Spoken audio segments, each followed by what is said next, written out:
Homo sapiens é uma expressão latina que significa literalmente homem sábio. Estima-se que os primeiros Homo sapiens tenham aparecido entre aproximadamente 300.000 e 100.000 anos atrás, na atual região do leste africano. As principais características dos seres humanos são a racionalidade, a comunicação, suas capacidades cognitivas e a estrutura social bem desenvolvida. Tudo isso acontece devido ao seu cérebro altamente desenvolvido. A elevação do nível de linguagem levou à comunicação entre os humanos, permitindo o conto e a criação de histórias, crenças e leis para uma sociedade, unificando o povo por causas maiores. A convivência em sociedade auxiliou na sobrevivência e evolução dos sapiens, e assim tarefas como a caça e a plantação se tornaram mais práticas. Apesar disso, o ser humano também pode ser muito divergente. Ao mesmo tempo que os relacionamentos criaram, também destruíram. Trouxeram guerras, disputas e, por outro lado, desenvolvimento, conhecimento e tecnologia. A modernidade ela surgiu a partir de ideologias que mudaram a forma de pensar da sociedade como um todo. Como, por exemplo, o heliocentrismo, que foi desenvolvido por Copérnico e é um modelo teórico onde o Sol está no centro do universo, ao invés da Terra, como a igreja na época dizia. E também teve o antropocentrismo, que é uma ideologia onde o homem está no centro. E também é contrária à igreja, onde o centro era Deus. E essas filosofias, elas contribuíram para o desenvolvimento do mundo moderno,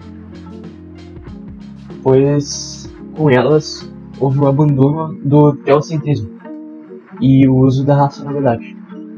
E isso também gerou um otimismo em relação à ciência. E então, na modernidade, o homem ele estaria no centro, porque ele que muda o mundo, e não Deus. E também, a partir disso, houve a criação de ideologias perfeitas, como, por exemplo, o capitalismo, o comunismo, o nacionalismo, entre outros. Falar um pouco sobre a pós-modernidade. Bom, ela é um conceito que representa toda uma estrutura sociocultural que pega uma era, que é mais ou menos desde o final dos anos 80 até os dias atuais, e em suma, ela consiste no ambiente em que a sociedade pós-moderna está inserida, e é caracterizada pela globalização e o domínio do sistema capitalista. E ela substitui aquele pensamento coletivo de antes. A imersão do sentimento do individualismo e é representada pelo narcisismo, hedonismo e o consumismo. E ela tem características das quais as pessoas de hoje vivem, que se teria como a valorização do aqui e agora, também a hiperrealidade, que seria a mistura entre a realidade e a ficção. E isso, a grande parte, foi auxiliado pela tecnologia de hoje em dia, como o metaverso, por exemplo. Também multiculturalismo e pluralidade, que é fruto da globalização, típicos de culturas, por exemplo. E fragmentação, uma mistura de união de vários fragmentos diferentes de estilos, tendências culturais. E boa parte desses pensamentos também de hoje em dia, eles não são mais firmes e sólidos, eles seriam algo relativo. As verdades e os valores mudam, que é como o Bauman disse, que seria a tal da sociedade líquida, em como um jarro de água que balança para lá e para cá. A sociedade também varia de um lado para o outro, não sendo sempre sólida e certa. O mundo mudou muito com a globalização. Desde o advento da criação da internet, as conexões entre as pessoas mudaram, tornando a possibilidade de comunicação entre pessoas distantes muito mais fácil. Isso também mudou o jeito que as empresas funcionam, pois isso gerou novas relações entre as empresas, assim como novas possibilidades, pois agora todos os indivíduos que trabalham nelas precisam estar concorrendo não somente com as empresas locais, mas com as empresas do mundo todo.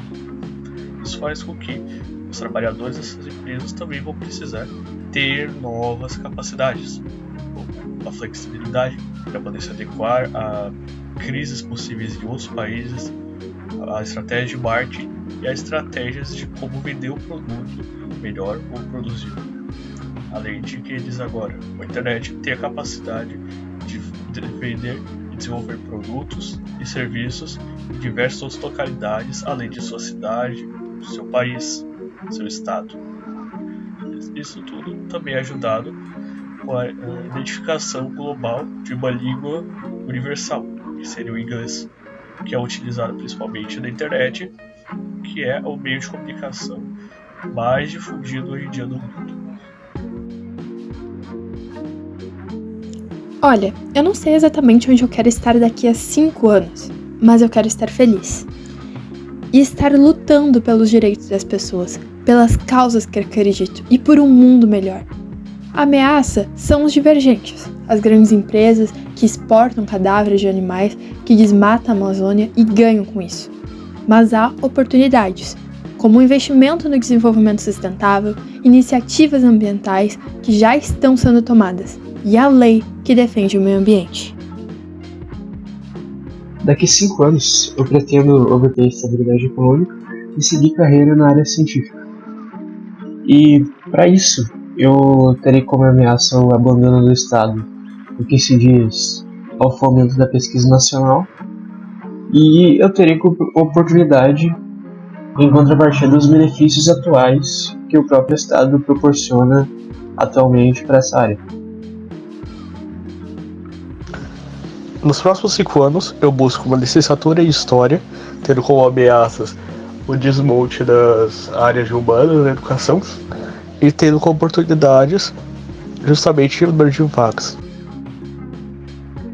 Já meus planos para daqui 5 anos seria ingressar numa faculdade de economia ou psicologia e ser classificado em concurso público em alguma dessas áreas. Uma das ameaças que eu prevejo é o alto crescimento de pessoas nessas áreas, o que aumenta a concorrência, e uma das oportunidades é a estabilidade e segurança do concurso público.